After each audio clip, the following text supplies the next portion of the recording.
ഡൽഹിയിലെയും ബീഹാറിലെയും വോട്ടർമാരെ മാത്രം ലക്ഷ്യം വെച്ചുള്ള ഒരു ബജറ്റ് അത് ഈ വരുന്ന തെരഞ്ഞെടുപ്പുകളെ ലക്ഷ്യം വെച്ചിട്ടുള്ളതാണെന്ന് മനസ്സിലാക്കാൻ ഇരുത്തി ചിന്തിക്കുകയൊന്നും വേണ്ട.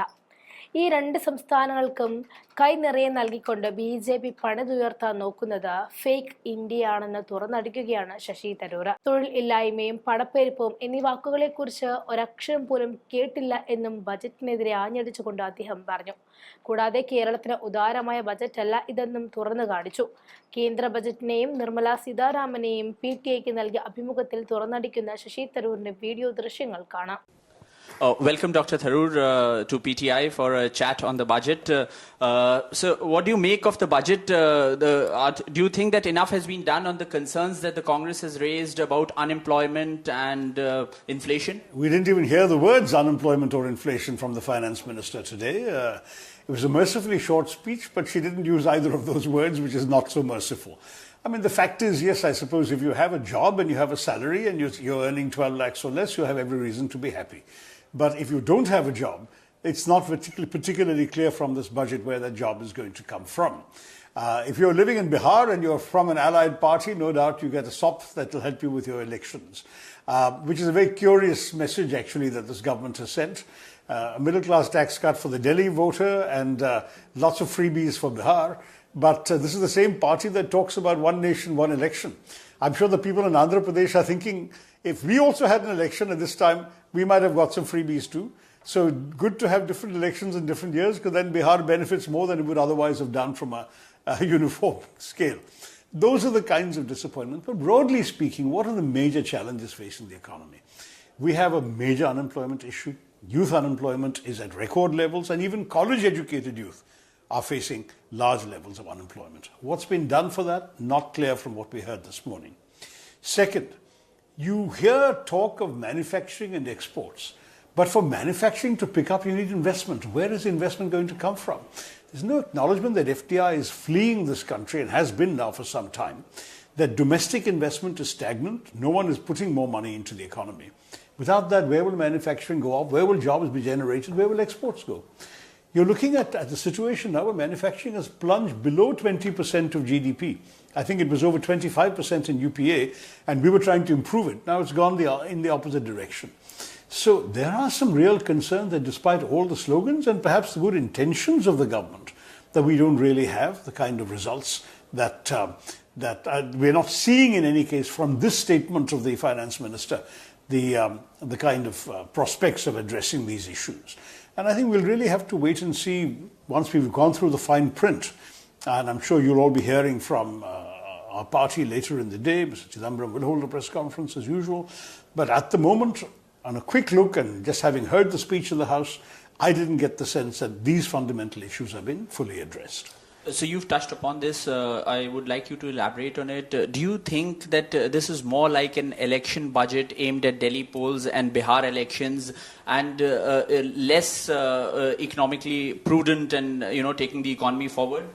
Well, look, to take the economy forward, there are some broader challenges that need to be addressed. Now, she said she's going to come up with some tax proposals later beyond this as well. But if you look objectively at what's happening in our economy, there is a serious crisis of lack of investment, compounding a serious problem of unemployment and underemployment in our country.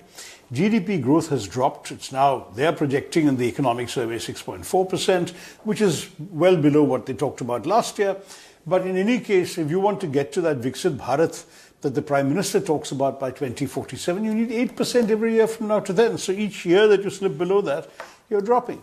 If you look at the overall figure she mentioned for fiscal deficit of 4.8%, it's actually slightly shocking, because we all remember Arun Jaitley announcing in Parliament a staggered goal towards getting down to 3% fiscal deficit. Now it's 4.8 on the 11th year of this government's term. So clearly their targets have slipped. Across the board, it looks like many of their aspirations have remained aspirational, have not been fulfilled, and the economy and the Aam Aadmi is still hurting. That's the problem we're all facing in the economy. And I'm not sure that the finance minister's speech sufficiently addressed that for us all to feel reassured that the government is coming to grips with the problem. Sir, you just mentioned it that the government keeps talking about their goal towards moving towards a Viksit Bharat, but not doing enough on unemployment and inflation. Do you think all this talk of Viksit Bharat remains a pipe dream? Look, as far as Viksit Bharat is concerned, it's an aspiration, and an aspiration is always good to have, but the glide path to get there has to be also realistic. If you're talking about even becoming a country with a 13,000 per capita income instead of the 5,000 we currently have, less than 5,000 we currently have, we're about 4,000 and change, then I think you'll need to have sustained growth. And we're not seeing enough indications of where that growth will come from. If anything, the overall assessment of our economy right now is of slowing growth. And I didn't hear enough today that will reverse that particular phenomenon. Sir, the Congress came out with a real state of the economy report That's a couple of days ago, and it said that the government is marching the country towards a middle income trap. And it also stated that the economy is in a slowdown. What's your assessment of the state of the economy right now? Do you also fear that, if this continues, we could go into a recession? Look, recession is still a bit of a distance away. Recession is negative growth in at least 2 successive quarters, and we're not there yet. But I will say that there has been a slowdown, that's very clear. Even a slowdown from the projections of this government last year and this year, you can see there's been a slowdown. The other problem is that there are some structural issues in the economy we have been hearing more and more about from outside critics who are looking at our system. But even some inside critics like the former chief economic advisor, the former deputy governor of the Reserve Bank, they have come out and criticized, for example, this government's preference for so-called national champions, where a handful of companies are being given all sorts of encouragement to create monopolies or duopolies in a number of sectors, which becomes a disincentive for other companies to invest because they fear that the rules will favor these big fellows whom the government likes because the government wants to create national champions. Now, the problem with that is if the smaller companies don't invest or they feel that their investments will be more at risk because arbitrary rule changes might favor the big players who are going to be the national champions, then that lack of investment will prevent growth and will prevent employment increases. These are some of the fundamental challenges. There's also been a widespread concern about tax terrorism, the weaponization of the tax agencies, the whole lot of them, IT, revenue intelligence, ED, all of them, customs, all of them have been weaponized and in ways which unfortunately seem to be driving businesses away. It's a startling fact that $23,000 millionaires left this country and became NRIs last year. Can we afford to see this kind of hemorrhage? Clearly not. We need to retain these people here and get them to invest in our country. For that, the government has to change its entire approach, which it's not been doing. You just mentioned tax terrorism. Congress has been repeatedly saying that there is tax terrorism going on under this government. Today, Finance Minister has given a big handout to the middle class by increasing the slab to 12 lakh. So how do you look at that? Do you think that will improve the situation for the middle class? If you've got a job and you've got a salary of up to 12 lakh, it'll improve your situation, certainly. But if you don't have a job, your problems are not addressed. If your income is somewhat higher than a lakh a month and you're still very much middle class, we'll have to see how much you benefit. The real problem with this whole business of the government's approach on this tax benefit is that it only addresses one aspect of the country. And certainly with elections coming up in Delhi, where a substantial number of voters may well benefit, that's clearly going to help the BJP to attract their votes. Just as you saw a number of freebies being announced for Bihar, it's going to also try and get you votes in Bihar. But that kind of short-term thinking is not what we need at this point. We need something far more visionary to take this country out of the morass into which it may slowly be sinking. Sir, there's been a lot of concern about Mr. Donald Trump talking about, bringing down tariffs. So how do you look at the government's approach on that front? While on one hand it has been saying that it has good relations with the US. So do you think that India will be able to tide over the Trump effect? I hope so. I mean, Mr. Modi is talking about a visit to the States before too long. I think the Americans indicated might even happen this month. Mr. Trump, too, has been talking about possibly coming to India. So we're hopeful that they will be able to talk to each other and clear up any misunderstandings. But on the question of tariffs, Mr. Trump has been very clear that if India is going to impose any protectionist measures, America will retaliate and vice versa. So that is not going to be good for our exports. As it is, our exports have sunk below 20% of GDP, which is bad news because, our manufacturing has sunk below 20% of GDP, which is bad news, and you're not going to be able to export unless you increase your manufacturing. Now, on top of that, if your exports are also stagnating, which they have been, then tariffs will be a death knell. It will drop them even further. And this is going to be a matter of some concern for many, because we heard from the finance minister somewhat glib formula that essentially you're going to see growth in manufacturing, you're going to see growth in exports, and various incentive schemes are mentioned. The problem is that if investment isn't coming into manufacturing, how are you going to grow in exports? Where will the investment come from? Can the government plow money into everything? Clearly there's a limit to how much the government can do. Even in infrastructure, you've needed private players. In the other areas, you're not going to be able to manage without very, very significant investment that at the moment people are not willing to do. So, Make in India first the government came out with, and now Congress is saying that they've sort of repackaged that in this budget. So do you think that still making India, a manufacturing hub remains a pipe dream with the government's policies? It hasn't moved well enough, us. I mean, if you look, for example, at the whole vision that said that when capital flees China, it may come to us. We've not been able to take advantage of that. Barely 10% of the capital fleeing China has relocated into India. It's mainly gone to countries like Vietnam, Malaysia, and others.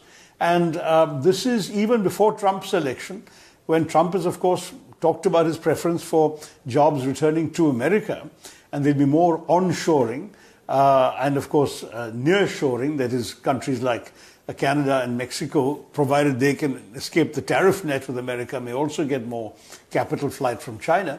We have not seen any increase. If at a time when we were benefiting from so-called friendshoring, we had 10% of Chinese capital coming here, the capital leaving China coming here, how are we going to be able to say that our growth is preordained? The finance minister talked today making us a global center for toy manufacturing. Our toy manufacturing has actually been given a kick because of Chinese toys coming into this country, flooding our market. Everyone knows this. How are we going to even recover the lost ground of the toys we used to make, let alone create an export market in toys, which is what was implied by the finance minister's statement? Unless people see confidence in being able to invest in India and getting toys made here even cheaper than China and better than China, that may remain a pipe dream. Look, we all want to aspire for the best for our country. I don't want to sort of blow smoke at the Viksit Bharat idea. Ultimately, we want to develop our country. But even to get to the stage of being a middle-income country, at the moment we are really not. We're a low to lower middle-income country. We will have to do very much better on all these parameters to see the kind of results that the government's fantasies appear to suggest are realistic. We've not seen the realistic path to get there.